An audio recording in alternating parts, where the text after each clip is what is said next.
Hello friends, welcome back. இன்றைக்கி வீடியோவில் முருங்கைக்கீரை கழனி புளிச்சாறு எப்படி செய்கிறதுன்னு பார்க்கலாம். அதுக்கு ஒரு கடாயில் எண்ணெய் நெய் ஊற்றி கொஞ்சம் கடுகு ஜீரகம் தாளிச்சுக்கோங்க. காரத்துக்கு காஞ்ச மிளகாவும் பச்சை மிளகாவும் தான். உங்களுக்கு எவ்வளோ காரம் வேணுமோ அவ்வளோ சேர்த்துக்கோங்க. 4 சின்ன வெங்காயம், ஒரு 5 பல் பூண்டு கட் பண்ணி சேர்த்துருக்கேன்.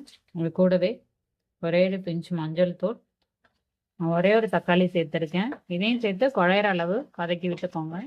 வாஷ் பண்ண முருங்கைக்கீரை 2 கைப்பிடி சேர்த்துருக்கேன்.